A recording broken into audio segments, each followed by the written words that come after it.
Marvin Ross in with your VON Major News Package for today, Wednesday, the 30th day of January 2019.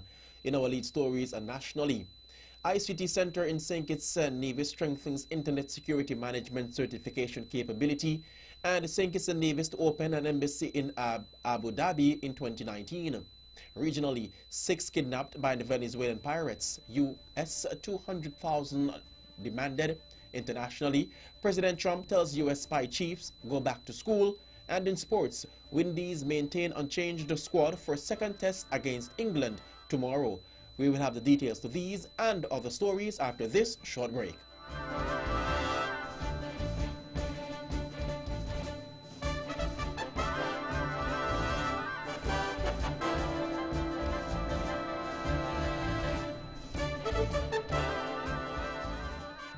Another look. Different from how you've seen it before. Another look. Takes an in-depth look into business, politics, science, technology, religion, and more. Another look. Featuring documentaries from the BBC, regional features, and local ones too. Another look. Every Monday at 3 p.m. on the Eastern Caribbean's powerhouse, Vaughan.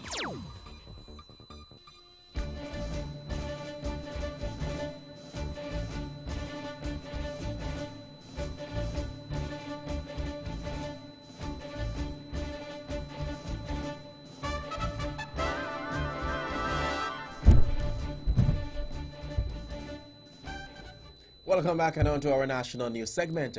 The National Information and Communications Technology ICT Center here in St. Kitts and Nevis is closer to bolstering its Internet Security Management certification capability.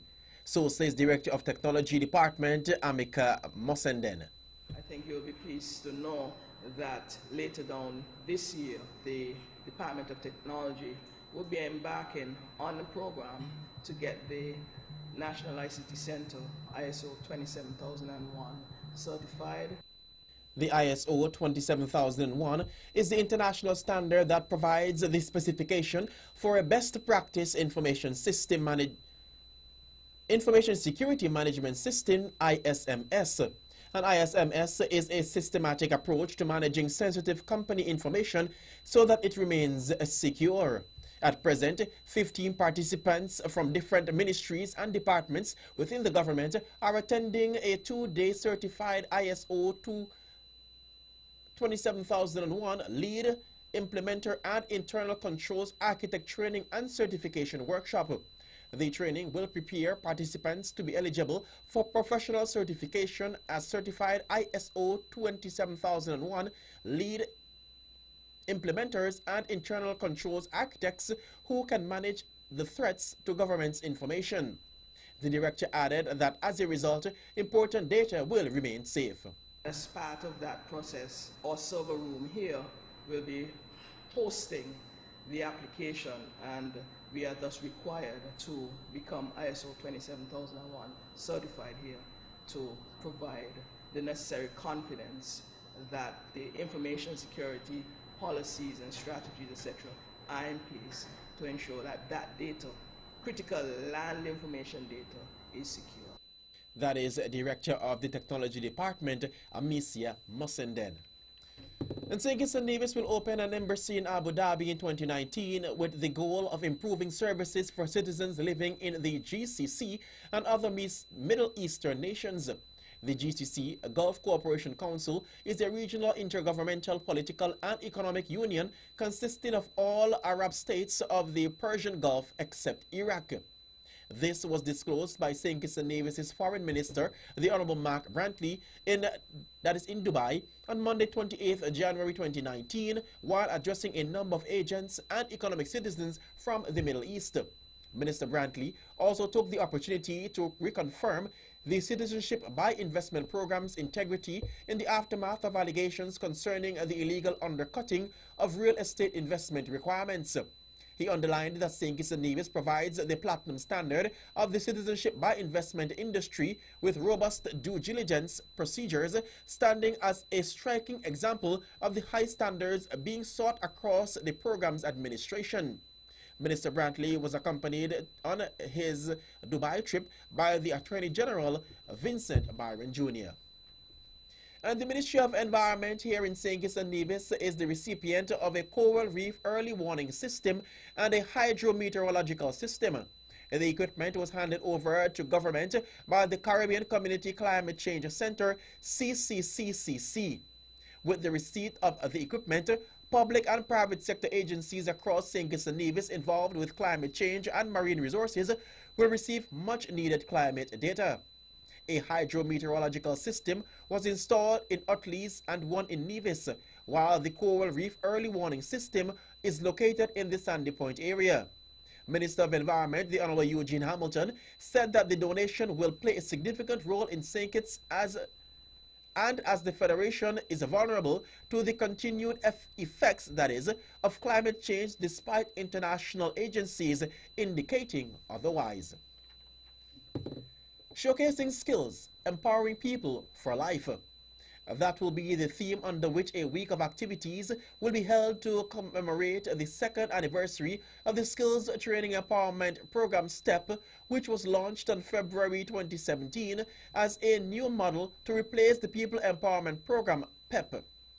Objectives of the February 9th to 16th week of activities, according to Chairman of the STEP Secondary Anniversary Committee, Emile Green, are to celebrate and showcase the success of STEP in the diverse areas and fields of training, and to increase public awareness and knowledge of the significant role and impact of STEP in building technical and vocational skills in the workforce. Other objectives of STEP are to highlight the role of STEP in collaborating with employers who facilitate on-the-job training opportunities, to advance the goal of STEP trainees having opportunities to gain a technical and vocational certificate under the umbrella of the TVET Council, and to provide short-term training for the staff of STEP and field supervisors aimed at improving operational efficiency. The week of activities will be launched by Prime Minister and the Minister with responsibility for STEP, Dr. the Honorable Timothy Harris, via a radio broadcast on Sunday, February 10th, 2019. The highlight of the activities will be the second anniversary edition of STEP Fair, and that is on Friday, 15th February at the West Independence Square in Bastille. Over $600,000 in cash and prizes were presented to winners of the various 2018-2019 National Carnival events during a prize-giving cocktail ceremony on Monday evening at Palms Court Gardens on St. Kitts. Winner of the Female Calypso competition and the National Senior Calypso Monarch, Carissa Willett, received $5,000 and $15,000 respectively. Soca Monarch Kasim Rukas H.E. Pemberton received $11,000 and US $2,500 recording contract in Barbados. National Carnival Queen Tawana Collins received $15,000 and an iPhone XS for her win, while Road March winners the Small Axe Band received $12,500. Red Devils Juve Large Troop winners won $14,000, while newcomers Jab Jab walked away with $5,000 for the Juve Small Troop victory. Chairman of the National Carnival Committee, Noah Mills, thanked the Minister of Culture, the Honorable Sean Richards, for making the prize-giving ceremony possible as a few short weeks after Sugar Mass 47 was completed, and for the early subvention of $1 million. Work has resumed on the construction of a new water taxi pier at Oali Bay with a new completion date and a longer wharf.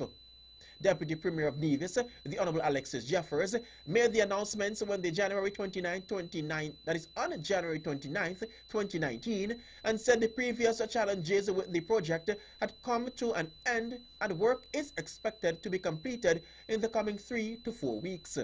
Mr. Jeffers noted that the additional length would increase the cost of the administration and the administration has made provisions for the additional work.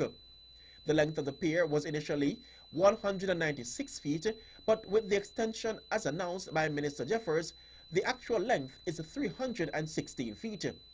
After the pier is completed, renovation work will commence on the existing building on the site, which is slated to accommodate office space.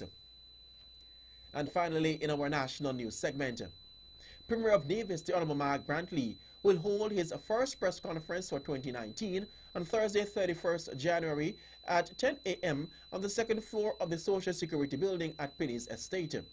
At the forum, the Premier will provide an update on matters of national interest. Additionally, members of the press will have the opportunity to ask questions for the listening and viewing public. The proceedings will be carried live here on Vaughan Radio. That concludes our national news segment. You can visit our website at www.vaughanradio.com, or you can visit our social media page on Facebook at Vaughan Radio and also our YouTube channel on Vaughan Radio. News from across the region comes up next.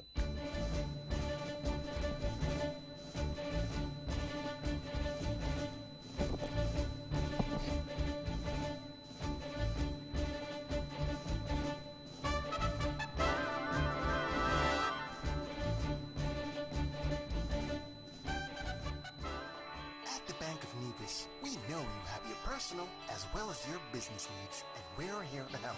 Our knowledgeable staff will work with you to help you achieve the financial success that you or your company needs in a competitive market.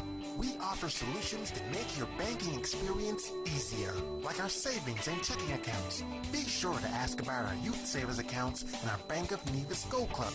We offer a wide range of personal loans, including mortgage, land, student, auto, and consumer loans. Have access to your funds instantly with our BeOnline internet banking and our debit and credit cards. We make international banking and investing easy. How's your business? Give it the leverage it really needs by letting the Bank of Nevis assist you with all the necessary funding for all your business expenses. It's that easy. What are you waiting for? The Bank of Nevis Limited, improving the quality of life. Like us on Facebook at www.facebook.com/The Bank of Nevis.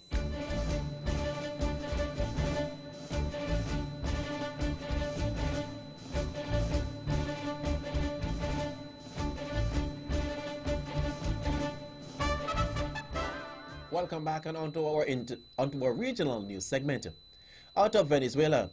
Venezuelan pirates reportedly kidnapped 5 Trinidadian fishermen and a 17-year-old boy on Monday afternoon and demanded a ransom of US $200,000 for their safe return.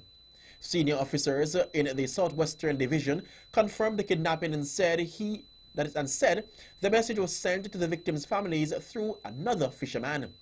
The kidnapped men are Ricky Ramboros, 35, Jerry O'Brien, 36, Jason O'Brien, 38, Brandon Arjun, 38, and Linton Manor, 35. Reports say the pirates threatened to cut off one of the men's arm if it was not paid. Officers are assisting in inquiries.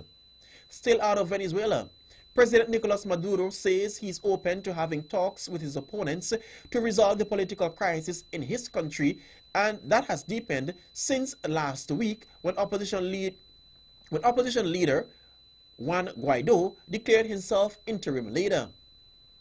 In a speech to members of the Venezuelan Democratic Corps in Caracas, he said his administration was establishing contact with the governments who offered to mediate, and he identified Trinidad and Tobago as one of the locations for the talks.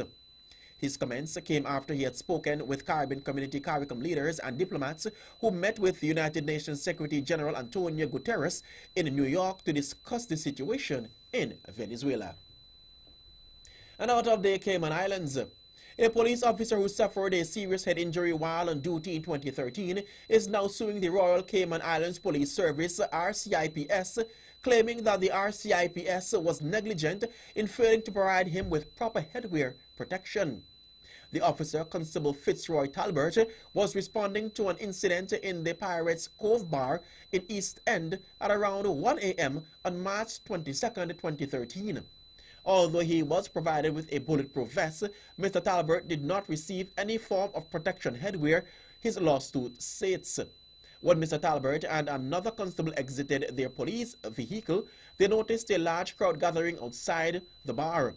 Mr. Talbert's lawsuit states that he noticed a number of individuals there that were of interest to the police. However, an unidentified person threw a rock at the officers, striking Mr. Talbert and fracturing his skull. Since the incident, Mr. Talbert has undergone extensive medical and rehabilitative treatment. Mr. Talbert, who is still a constable, is seeking general and special damages. And out of Sabre, consumer prices in Sabre were back at the level of 1 year previously in the last quarter of 2018.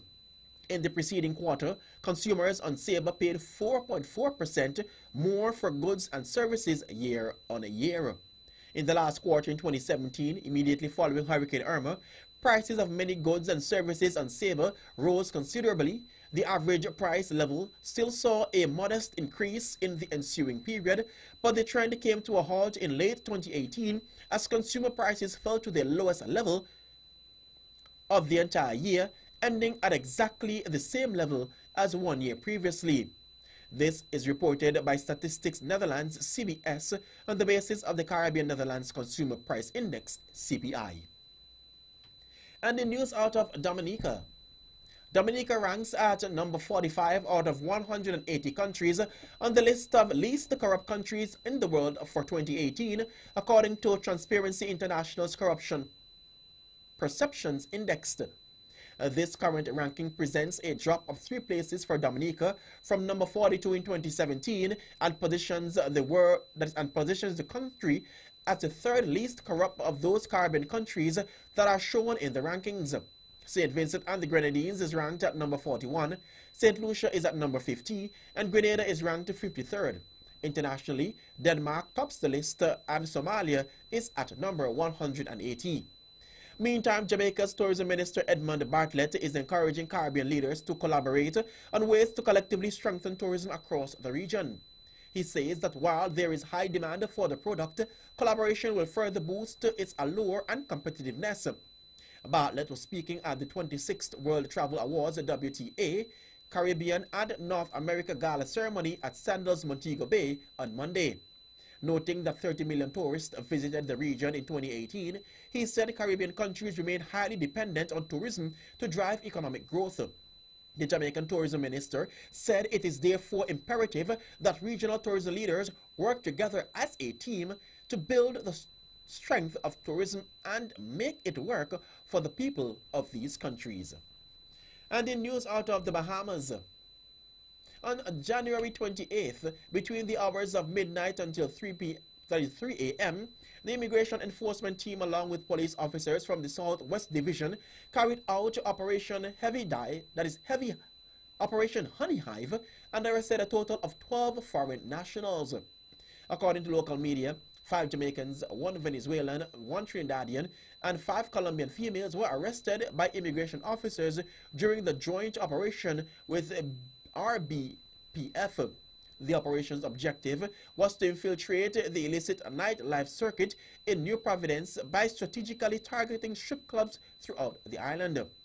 In particular, the aforementioned arrests were made at the exclusive Sporting Lounge, New Twilight Restaurant and Sporting Lounge, and Cheetah's Upscale Bikini Sporting Lounge, and the foreign nationals were transported to Detention Center Carmichael Road for processing.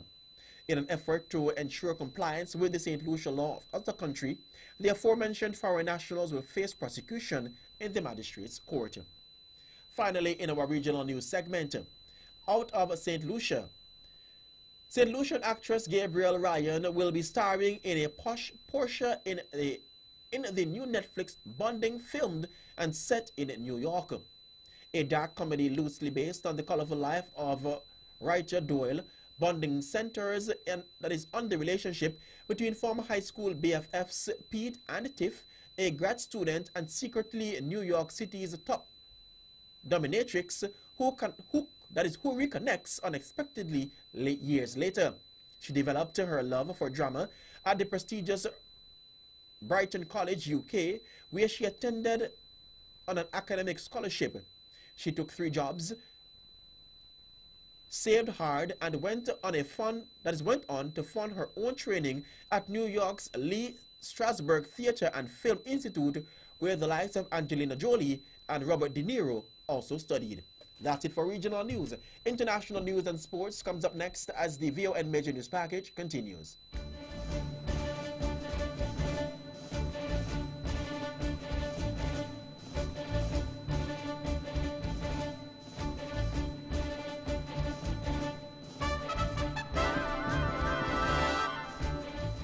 Welcome back and on to our international news segment.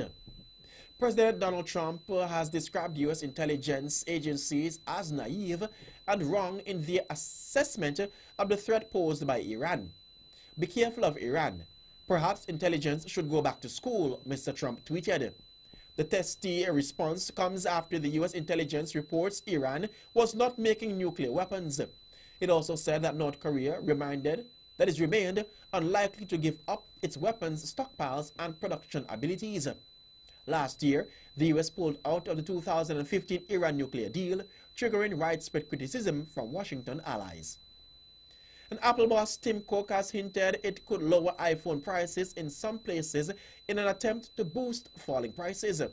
Revenue from the iPhone, responsible for most of the firm's profits, fell 15% in its latest financial quarter.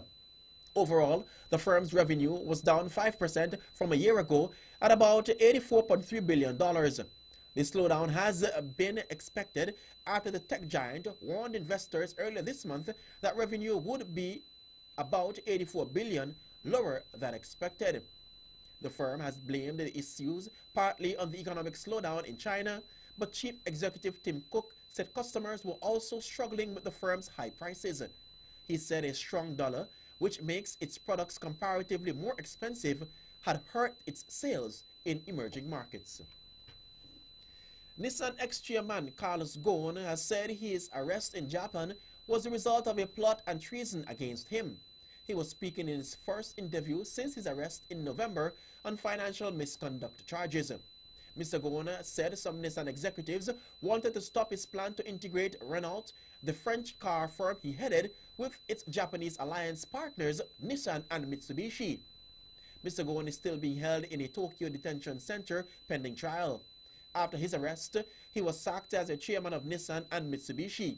He resigned from his post as chairman and chief executive of Renault earlier this month. We have more in this BBC report. Reporters from the Japanese Nikkei newspaper were allowed to meet with Carlos Ghosn at the Tokyo detention house for 20 minutes. Mr. Ghosn acknowledged that he was planning the further integration of Nissan with its parent company Renault. He said he had discussed the plan with Nissan's current CEO Hiroto Saikawa in September last year. Mr. Saikawa has subsequently accused Mr. Ghosn of concentrating too much power in his own hands. In the interview, Mr. Ghosn said people have translated strong leadership to dictatorship for the purpose of getting rid of me. The British Prime Minister Theresa May will speak to the head of the European Council in a renewed attempt to break the deadlock over Brexit. EU chief negotiator Michel Barnier said talks could not be reopened. The position of the European Union is very clear. It had been expressed yesterday by the President Tusk. The EU institutions remain united, and we stand by the agreement we have negotiated with the UK. And finally, in our international news segment, the BBC is reporting that cities are all but shutting down across the U.S. Midwest as the region shivers in a deadly cold snap known as a polar vortex. At least 7 people have been killed in several states as a result of the Arctic weather. Temperatures fell to 30 degrees Celsius, that is minus 30 degrees Celsius in Chicago, colder than parts of Antarctica, and minus 37 degrees Celsius in North Dakota. States of emergency have been declared in Midwestern Wisconsin, Michigan, and Illinois, and even in the normally warm, deep states of Alabama and Mississippi. Hundreds of schools, as well as colleges and universities, have been closed in the affected states. That concludes our international news segment. The latest in sports comes up next.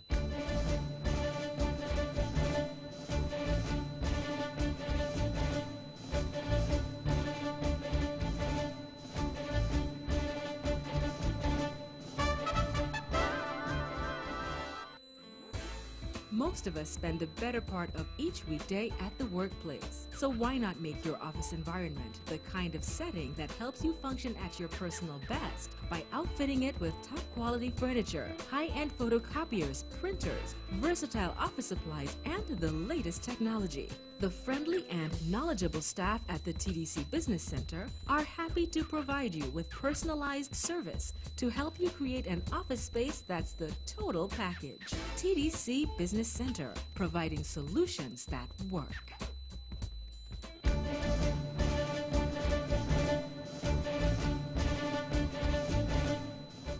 Welcome back and on to the latest in sports. In cricket news, the West Indies selectors have maintained an unchanged squad for the second test match, which commences in Antigua on Thursday 31st January, that is tomorrow, and is due to conclude on Monday 4th February. Full squad reads: Jason Holder captain, Craig Brathwaite, Darren Bravo, Shamar Brooks, John Campbell, Roston Chase, Shane Dowrich, Shannon Gabriel, Shimron Hetmeyer, Shai Hope, Alzari Joseph, Kima Roach, O'Shane Thomas, and Jomel Warrican. Meantime, Grenada's Prime Minister Keith Mitchell has welcomed the win by the West Indies cricket team in the first test, but quickly added that the overall performance of the team cannot be judged by one game. West Indies beat England by 381 runs in the first of 3 test matches being played in the region as part of the current England tour.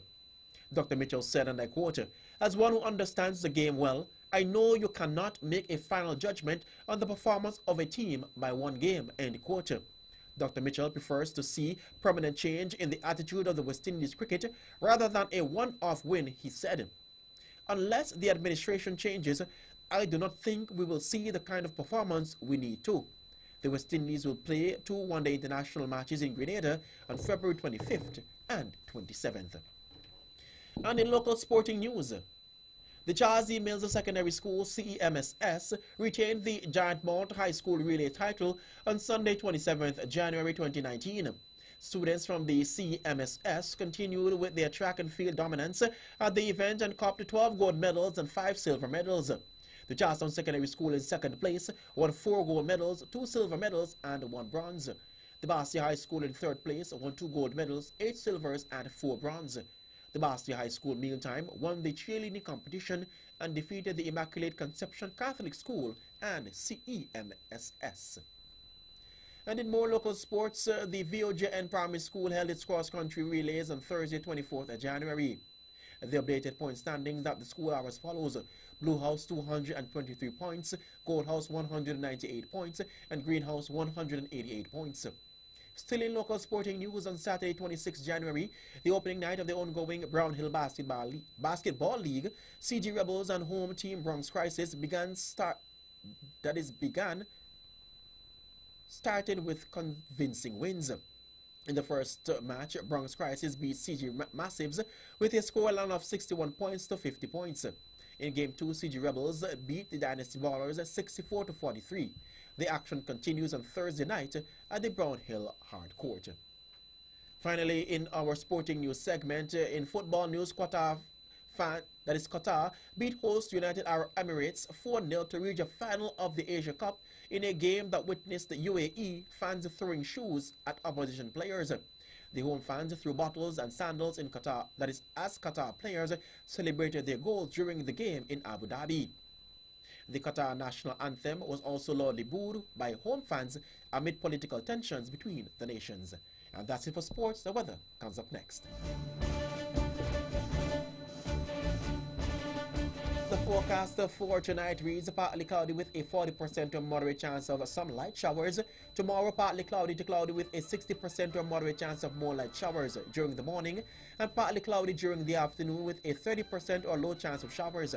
The winds are east-northeast at 19 to 30 kilometers per hour or 10 to 16 knots. Sea is 1.2 to 1.5 meters or 4 to 5 feet. Sunrise for tomorrow will be at 6:43 a.m. And that's the latest weather. Let's take a look at the headlines once again as we wrap up the major news package for today. Nationally, ICT Center in St. Kitts and Nevis strengthens Internet Security Management Certification capability, and St. Kitts and Nevis to open an embassy in Abu Dhabi in 2019. Regionally, 6 kidnapped by Venezuelan pirates, US 200,000 demanded. Internationally, President Trump tells US spy chiefs go back to school. And in sports, Windies to maintain unchanged squad for second test against England tomorrow. On behalf of the rest of the news team, I am Marvin Ross, wishing you a safe and an enjoyable evening.